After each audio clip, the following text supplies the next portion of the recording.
एक साहूकार था, उसके साथ बैठे थे। सातों भाई बहन एक साथ ही खाना खाते थे। एक दिन कार्तिक लगते ही करवा चौथ का व्रत आया। तब सारे भाई बहन से बोले कि बहन आओ खाना खाए। बहन बोली कि भाई आज करवा चौथ का व्रत है, चांद निकलने के बाद ही खाना खाऊंगे।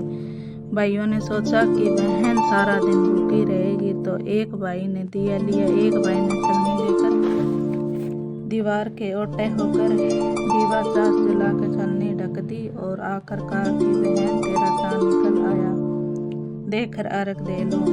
तब नंद भाभियों से कहा आओ भाभी अर्घ दे। सारी भाभियां बोली दीदी तुम्हारा चांद निकला है, हमारा चांद तो रात को निकलेगा।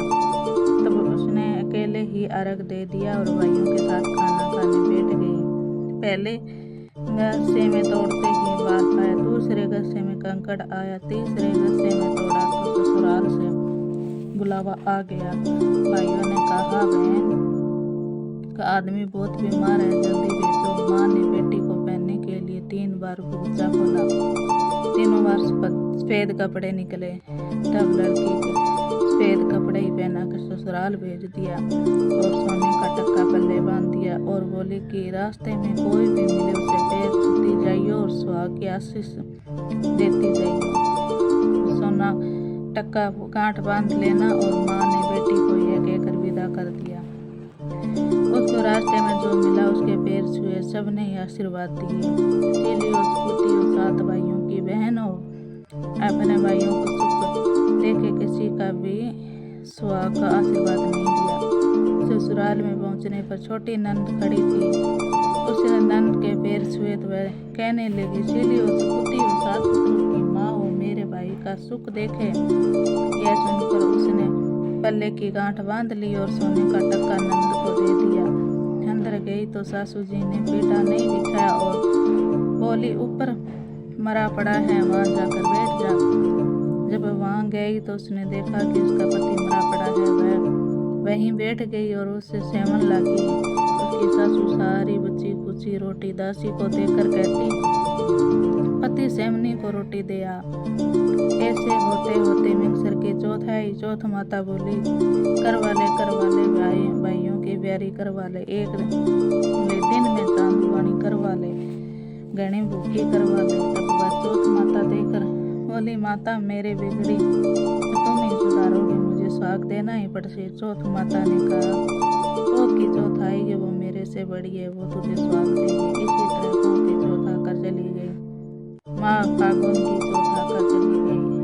चैत वैसाख की, जेठ की, आषाढ़ श्रावण की, भादों की, सारी चौथ यही जवाब देती गई। अगली चौथ आई, उसने कही ये तुझसे सुहाग देगी।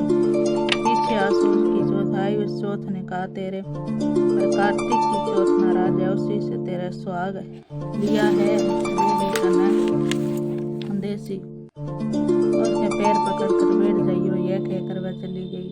पीछे कार्तिक की चौथ आई, गुस्से में बोली भैया की प्यारी करवा ले, व्रत बांधनी करवा ले। तब साहूकार की बेटी पैर पकड़ कर बैठ गई, रोने लगी, हाथ जोड़कर बोली हे चौथ माता मेरा सुहाग तेरे हाथ में है, तुम्हें देना ही पड़से। चौथ माता बोली कि छोड़ पापिनी हत्यारनी, मेरे पाँव पकड़ कर बैठी है। यह बोली कि माता मेरी बिगड़ी है, अब तुम ही सुहाग दोगी। चौथ माता राजी हो गई। राम काजल निकाले, उंगली से मेहंदी निकाली और टीका में रोली निकालकर चिटली उंगली से चिंटा दिया। चिंटा देते ही उसका पति उठकर बैठ गया और बोला बहुत सोया। तब वह बोली कि तुम तो सोए, मुझे तो 12 महीने बैठे हो गए, अब चौथ माता ने सुहाग दिया है तो बोला चौथ माता को जुमन करेंगे। चौथ माता की कहानी सुनी और करवा मिनछा खूब चूरमा किया। दोनों पति पत्नी खाना खाकर चौपड़ पासा खेलने लगे। नीचे से उसकी सासू ने रोटी भेजी। दासी ने आकर कहा कि वे दोनों तो चौपड़ पासा खेल रहे हैं। सासू ये देखकर खुश हो गई और बोली कि क्या बात है। वह बोली मेरी चौथ माता आई। यह कहकर सास के चरण स्पर्श किए और सारी नगरी में कहला दिया कि पुरुष की औरत बेटे की माँ सबको चौथ का व्रत करो, 14 चौथ करो, नहीं तो 4 चौथ, नहीं तो 2 चौथ, सब कोई करो। हे चौथ माता जैसे साहूकार की बेटी ने सुहाग दिया वैसा सबको देना, सारे परिवार ने देना।